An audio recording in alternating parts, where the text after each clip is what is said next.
Assalamualaikum warahmatullahi wabarakatuh. Lagi bersama saya Miftah Huda dalam Bicara Bola. Ya, pada kesempatan ini merupakan episode yang spesial karena sudah mencapai episode ke-30 dalam Bicara Bola.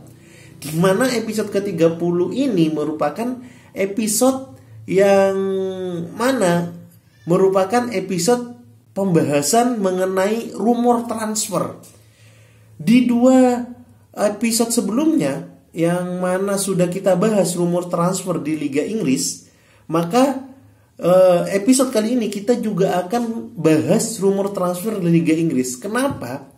Karena menurut saya Liga Inggris merupakan liga yang sangat kompetitif di musim-musim sebelumnya. Bahkan Liga Inggris merupakan liga yang paling ketat. Jadi antara klub papan atas sama papan bawah, klub mediocre maupun klub yang semejana itu bisa saling mengalahkan. Maka dari itu cukup bagus ketika kita melihat updatean dari Liga Inggris, siapa saja yang akan bergabung ke Liga Inggris dan bagaimana tim yang akan dibangun oleh manajerial yang ada di klub-klub Liga Inggris untuk musim 2020-2021. Ya, kita sudah menyiapkan beberapa pemain yang mungkin atau bahkan hampir jadi bergabung dengan klub-klub yang ada di Liga Inggris. Kita sebut saja klub yang belum kita bahas di dua episode rumor transfer sebelumnya, yaitu kita bahas pada rumor kesempatan kali ini, yaitu klub dari Everton. Everton merupakan klub papan tengah di musim 2019-2020. Namun walaupun papan tengah, Everton merupakan klub yang dibesut oleh seorang maestro, seorang manajer yang mampu memenangkan banyak gelar di klub-klub sebelumnya, di tahun-tahun sebelumnya, yaitu Carlo Ancelotti. Di mana Carlo Ancelotti paham betul terhadap kebutuhan klub pada saat sekarang. Sebut saja Carlo Ancelotti mendatangkan pemain-pemain mantan anak asuhnya di klub-klub sebelumnya. Di situ menurut kabar dari Fabrizio Romano, bahkan kedua pemain ini hampir jadi bergabung bersama Everton, tinggal menunggu waktu. Siapakah mereka? Iya, mereka adalah James Rodriguez dari Real Madrid dan Alan dari Napoli. Kedua pemain ini pernah dibesut oleh Carlo Ancelotti pada saat Carlo Ancelotti membangun timnya di klub mereka. Carlo Ancelotti pernah membesut Real Madrid ketika James Rodriguez berada di Real Madrid dan menjadi pilihan utama pada waktu itu. Begitu pula saat Carlo Ancelotti melatih Napoli, Alan menjadi pilihan utama. Maka dari itu tidak menutup kemungkinan Carlo Ancelotti menginginkan dua pemain ini untuk bersaing di papan atas Liga Premier musim 2020-2021. Karena apa? Karena lini tengah Everton kekurangan pemain. Walaupun di sana sudah ada Sigurdsson, namun Everton perlu pemain tengah yang mampu membagi bola dan mampu menjaga kedalaman skuad. Maka dari itu perlu adanya Alan sebagai kedalaman skuad dan perlu adanya James Rodriguez sebagai penyuplai untuk striker mereka. Apakah cocok James Rodriguez dan Alan? Menurut saya, seorang James Rodriguez dibutuhkan untuk klub Everton. Karena apa? Everton hanya memiliki Sigurdsson untuk penyuplai bola. Ketika Sigurdsson mengalami suspend atau cedera, maka tidak ada penyuplai bola. Maka dari itu James Rodriguez dibutuhkan di sini karena stylishnya, cara ngontrol bolanya serta memberikan end passingnya sangat bagus.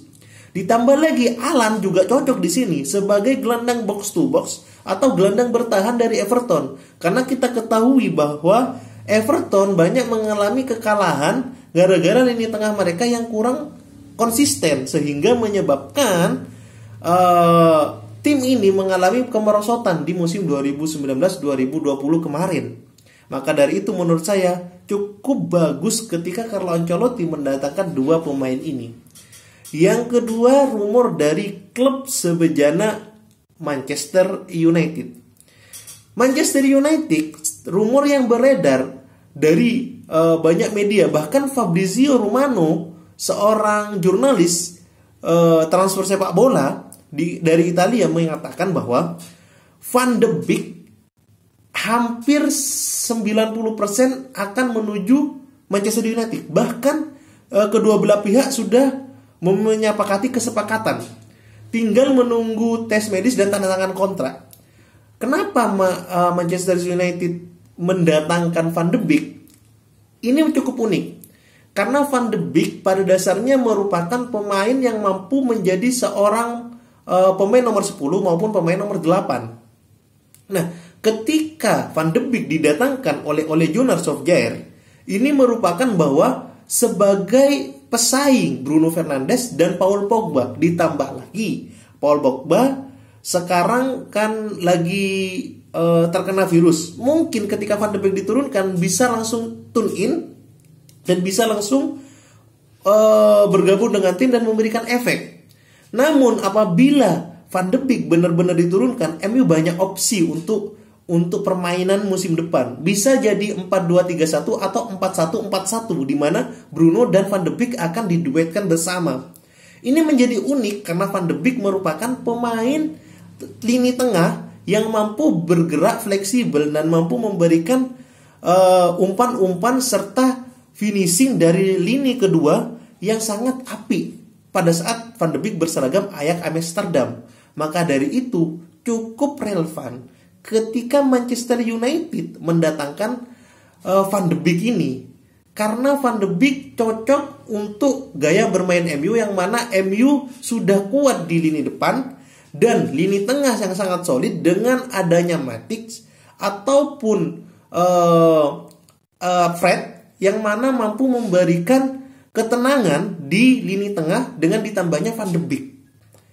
Cocok sekali Van de Beek datang ke MU di saat MU belum mendatangkan satu pemain manapun. Yang kedua, MU juga kabarnya setelah mendatangkan atau merampungkan Van de Beek, dia akan melihat atau mengontak agen dari Dayot Upamecano.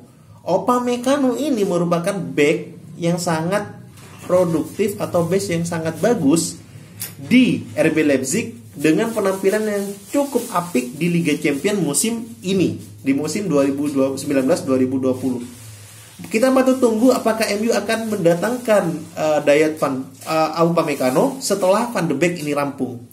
Terus yang ketiga, rumor yang ketiga adalah Arsenal kembali lagi mendatangkan seorang Denis Ceballos. Di mana Arsenal pada musim kemarin sudah meminjam Denis Ceballos dari Real Madrid.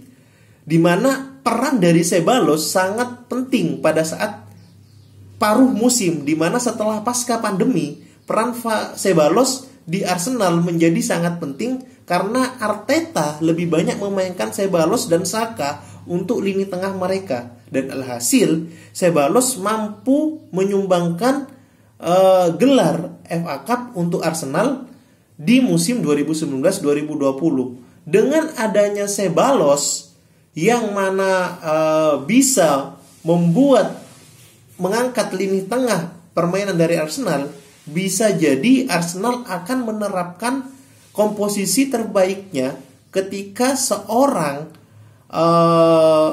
Arteta yang sudah mengatakan bahwa akan menerapkan 4-2-3-1 atau 4-3-3 di musim 2020-2021, maka Ceballos sangat cocok ketika diduetkan dengan Granit Xhaka, Elneny dan Ceballos.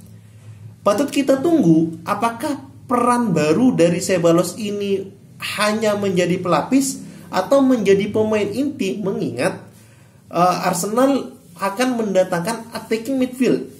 Ketika Arsenal tidak mendatangkan attacking midfield, maka kemungkinan besar Arteta tetap menerapkan 3-4-3 karena keterbatasan pemain. Kalau misalnya 3-4-3, Ceballos bisa menjadi duet yang sepadu antara Elneny dan Ceballos atau Granit Xhaka dan Ceballos. Maka dari itu, Ceballos merupakan pemain yang cukup dibutuhkan oleh Arsenal di musim 2020-2021. Karena apa? Karena Ceballos bisa menjaga bola, menjaga kedalaman, box to box dengan lawan, dan bisa untuk mengangkat tim ini. Terus yang terakhir ada rumor, pasti nih, kalau ini pasti, yaitu Matt Doherty. Matt Doherty adalah